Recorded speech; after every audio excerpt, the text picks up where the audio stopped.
Isang umaga, habang nag-i-scroll ako, ay nagulat nga ako sa nakita ko. Nakita ko kasi itong nauso ngayon sa amin na malapit sa school. Itong iba't ibang kulay ng beads. Pwede ka dyan bumuot pag-design ng kahit ano. Tapos basahin mo lang siya, titigas na. Ano kayang tawag dyan?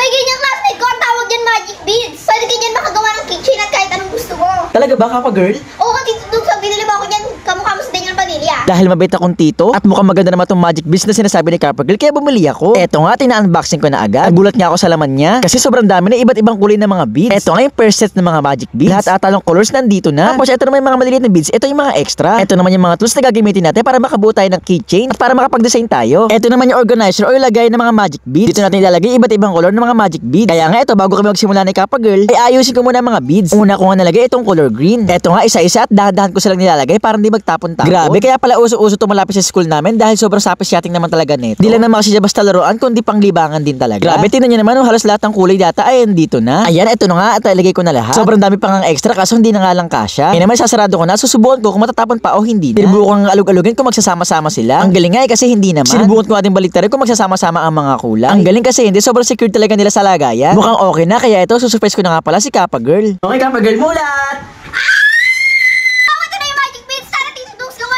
Sige, tara. Meron nga pala dito mga instructions sa pagpipilian ko anong gusto niyang buuin. Sakto, dalawa kami, kaya tag-isa kami ni Kappa Girl. Pipili na kami ng bubuuin namin. Okay, start na kami. Let's go!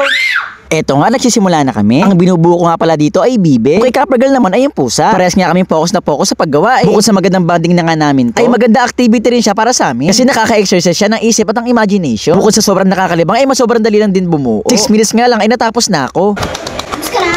Wait lang! Tapos na ako! Ako na lang hindi pa! Wait mo ako dito, dudes! Gusto mo, Kappa Girl? Nauna ako kay Kappa Girl, kaya hinintay ko siya pero mga ilang minuto lang din ay natapos na siya. Tapos na!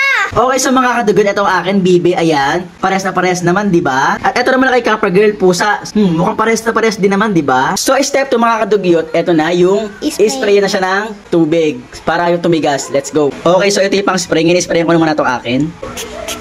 Walang spray. Hindi ko alam eh. Basta sabi sprayin natin. So, para sure. Ayan. Next, ito kay Kappa Girl naman, na kanyang pusa. Ayan. Pa-spray natin para sure. Kasi mamaya, di ba? Pag tinipid natin, mag-fail.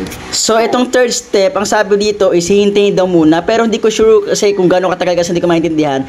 Pero meron nagsabi, 2 hours daw bago natin gawin yung step 4 na, ayan, pwede nang tanggalin. So, mga katigo, dahil maghihintay pa tayo ng mga 2 hours para matuyo to, at para sure na rin, siguro gagawin na rin natin 3 hours. So, babay muna at babalik tayo mamaya. Let's go! Okay, so mga katigo, ito na after 3 hours ay tatanggalin na natin. Let's go! Ganyan lang naman guys, i-scrape lang natin. Ayan. Ito na ang aking duck. Ayan, meron na tayong duck. So mga katigo, ito na nga pala yung akin. So ito yung akin, yung bibe. Ayan guys, diba? Ang ganda. Ito naman yung akin. Ano siya? Cat. Ay, diba ang ganda? Ah! So mga kadigit, ito nga pala yung akin. Ayan, ginawa ko na siyang keychain, yung aking duck. Ito kay Kappa Girl, hindi pa niya ginagawang keychain kasi meron pa siyang ginagawa. Kasi ayan, gumagawa pa siya ng maraming flower. Pero nakagawa na ako ng isa. Ayan, ididikit niya sa ano niya, sa cut niya. Okay, Tito Dubs, nakagawa na naman ako. Pupunta na akong school. At sigurado, pagdating ko ng school, tuyo na to. At pamimigay ko na lang to sa mga classmates ko. Bye! Okay, Kappa Girl, ingat!